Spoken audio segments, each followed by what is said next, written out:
All right, Black Power to all the comrades. This is Brother Yakanan coming to you live and direct from Houston, Texas. This message is a tribute to our dearly departed sister, Sandra Bland.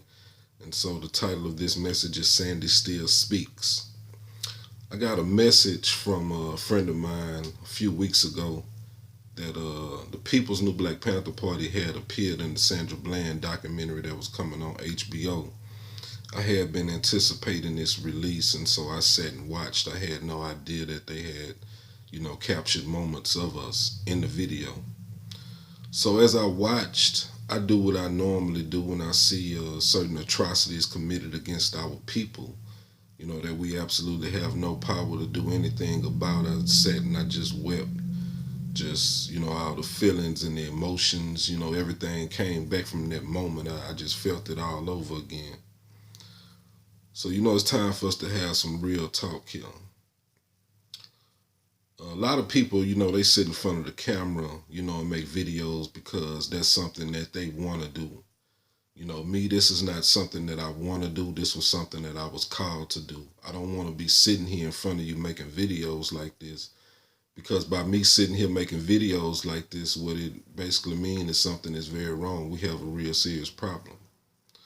America has a past and a present, and the slave masters' children now rule America. They have the same blood running in their veins that the architects of this system had. The people that wrote the Constitution, that showed their hatred for us even in their laws. They smile and they laugh in our face. But the true matter is they couldn't change their nature if they had to. Something that was made crooked is not something that we can make straight. So there are certain unwritten rules, that are supposed to be acknowledged in America. Loudmouth, self-educated, uppity Negroes are silenced in America. We know that has always been the case. You're supposed to take on the education that has been given to you, and you're not supposed to venture off on your own, and begin to self-educate yourself. So Sandra Bland should have never been inside of a jail cell. Sandra Bland didn't do anything wrong to be arrested that day. She was asked about her attitude. See, what these slave masters' children expect, they want respect from you. They want you to say, "Hello, sir. How you doing today, ma'am?" When they walking on the sidewalk, they want you to move out of the way, take your hat off and tip your hat to them. When it's raining outside, they want you to lay down so they can walk over puddles, and so they don't get their nice shoes messed up. That they got off of your oppression. This is what they think.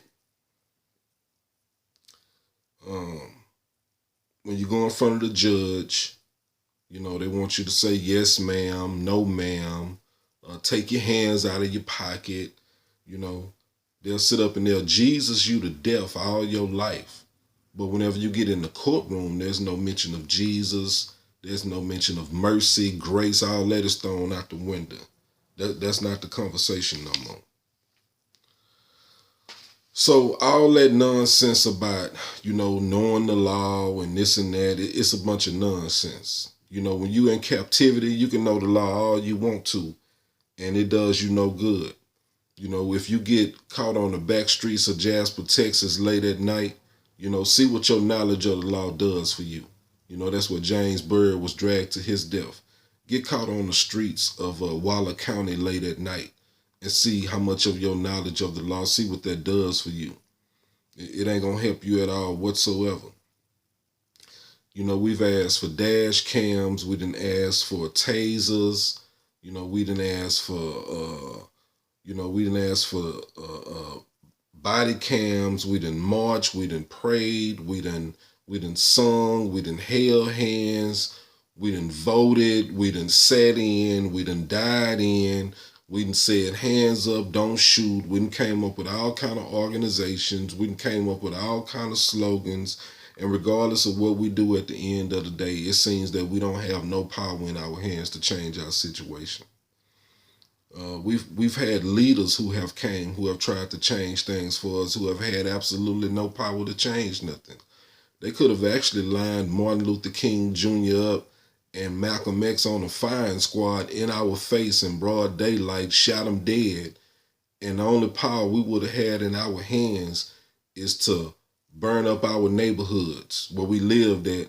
So little old lady who don't even have transportation to get to the store can't even make it to the store to go get milk now. And this is all the power that we have in our hands to do stuff when atrocities are committed against us, when our leaders are assassinated. I just shake my head at it. It's sad. It's sad as can be. So even though we asked for these dash cams, this officer who arrested Sandra Bland cleverly took her out of the view of the dash cam where he could put in his false claim of assault, which is what he did. You're going to have a great disruption of life going on at that point in time. So whether you are guilty of a crime or innocent of a crime, you're going to get your car towed. You got bail to pay now. More than likely, you're going to lose your job, even if you just get an assault on your record. If you go into court for it, you're probably about to get fired now. That's how they doing it now. They done stepped their game up. So Sandy goes to jail. She sits in jail over the weekend. Now Monday morning come, and she is supposedly found hanging in her cell. Now, as a community, we hear this news that Sandy has been hung. We see the circumstances surrounding her death. And we get to know Sandy through Sandy Speaks. And just all the circumstances surrounding her death, we just was uncomfortable with the sheriff's account of a suicide. Sandy was a fighter. It didn't make no sense for her just to give up the fight like that. She was looking forward, to her day in court and dealing with this. You know what I'm saying? She was a fighter. You just knew that. So the account of suicide just didn't make no sense at all whatsoever.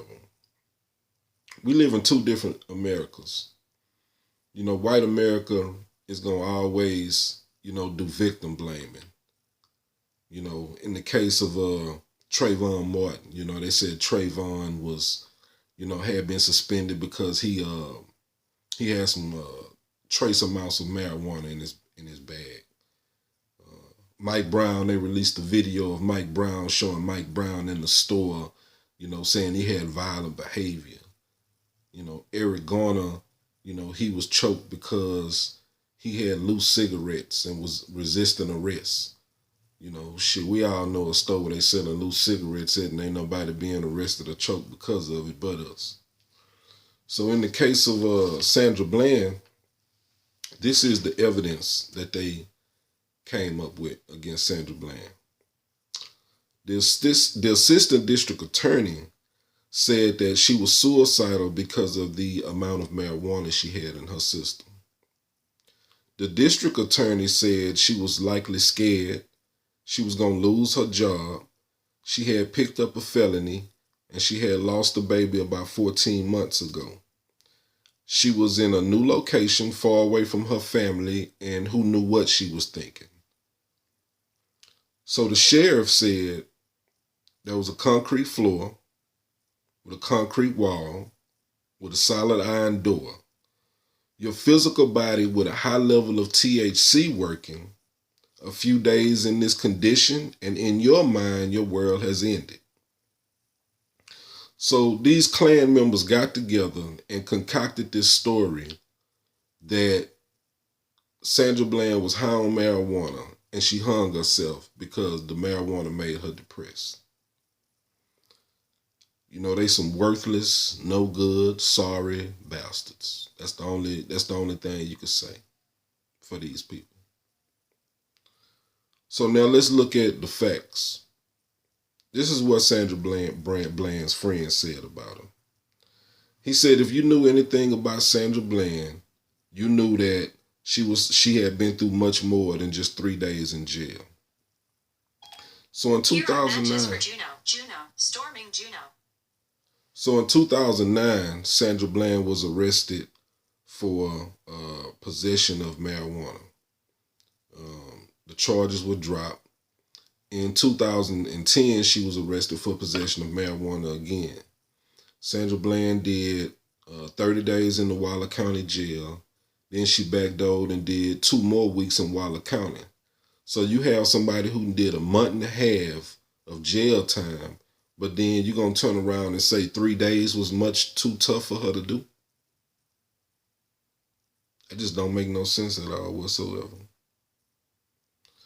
So what we do know for a fact is that the official jail documents were forged. Sandra Bland was supposed to be checked on every hour. The jailer who was supposed to be doing it, he forged the documents and just was writing down he was checking on it, and he claimed he really wasn't truly checking on her. So the intake form at the jail says Sandra Bland was suicidal and that she had also lost a baby 14 months ago.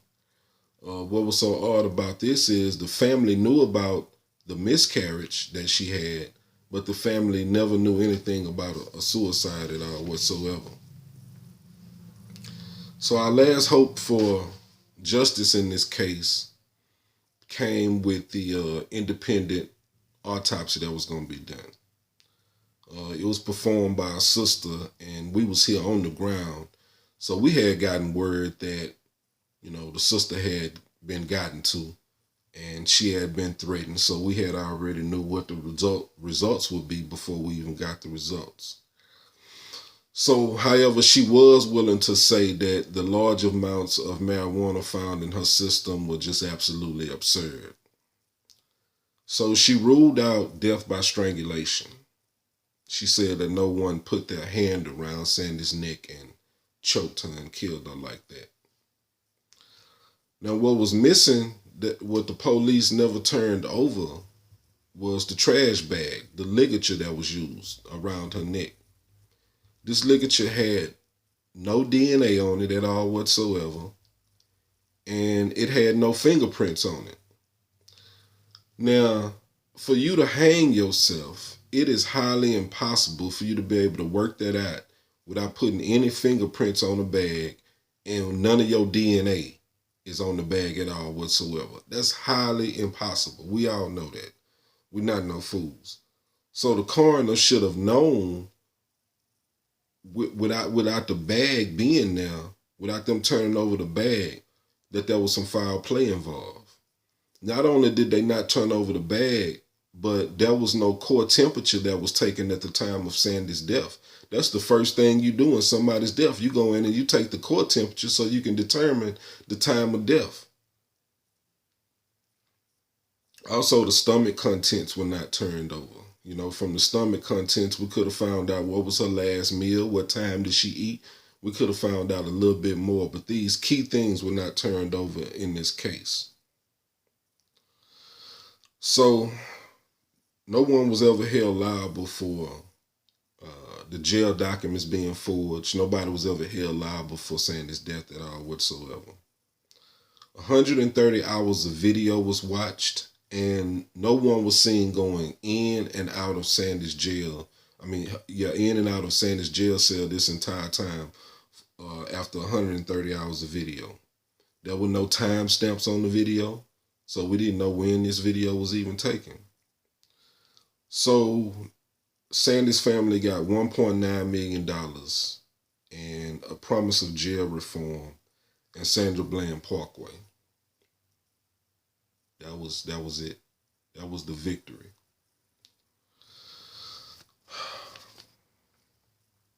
So Sandra Bland knew she was going to be famous. She didn't know what she was going to be famous for. She just knew she was going to be famous. So if Sandy's death was a sign, then what does that sign say to us?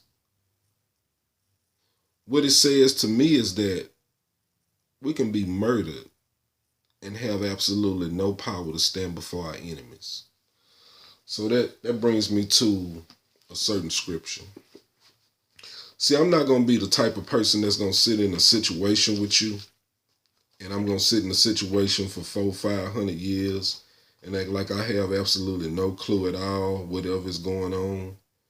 You know, we done did all these things to try to figure out what's going on with us, and we still have no clue. So I have to go to my creator and I have to ask questions. You know, I'm like Marvin Gaye, you know, what's going on? Because I'm not going to sit here with you all this time and go round and round the bat and not go to the source of the problem. And this is what Leviticus 26:37 says. They shall stumble over one another as it were before a sword, when no one pursues, and you shall have no power to stand before your enemies. All right, let's break that down a little bit. That's Leviticus 26:37. Said we shall stumble over one another as if it were before a sword, and we shall have no power to stand before our enemies. You know what it's basically saying is that our problem is going to be with one another, which we can plainly see. We have more problems with one another than we have, you know, with anyone else. We can't even sit in a room with one another without arguments breaking out, without divisions breaking out, without us going all in our separate ways and having different opinions and this and that. Our families are torn apart, just all kind of travesties. And then it also says that we would have no power to stand before our enemies. So when others create these atrocities against us, we have no power to stand before them at all whatsoever. There were a bunch of things that was written about us in this book. We have continued to fail to be able to identify our exact problem of what's going on with us as a people. We have let other people, you know, basically tell us that all we have to do is ask for forgiveness. It's all about mercy and grace. But what if that's not the case at all whatsoever? What if we done been lied to by people that hate us? So it's kind of like when your mother used to tell you to, you know, wash the dishes, or by the time I get back home, if you ain't wash them dishes, I'm gonna put something on your behind. You have a choice. You know, you can either do it or you don't. And if you don't do it, there's consequences that come along with that. And we as a people, and you can't say your mother cursed you. It's a life and death is laid before you. That was a choice you had. You didn't do it, so you got the punishment for it. As a people, we have a certain behavior we should be carrying on. And if we're not carrying on a certain behavior, there was certain things that was promised that was going to happen to us. And everything that was written in the prophecies about us have come to pass. And we have to first identify what our problem is first. You know, before we can move forward on trying to solve our problems. We can't just continue to keep going round and round about in this manner. And so we're a very spiritual people. We're a righteous people. And I've always said this before, man, once we cut the light on, you know, the darkness disappear. And so, like I said, I do this because this was something I was called to do. This is in memory of Sandra Bland. Sandra Bland thought that we could unite and we can come together with people, but we can't come together with people who hate us. You know, we have to educate ourselves and we have to take back the power to define. Our enemies have defined who we are up to this point, and we just have to take back the power to define. We are united, you know, one love, black power, all power to the people.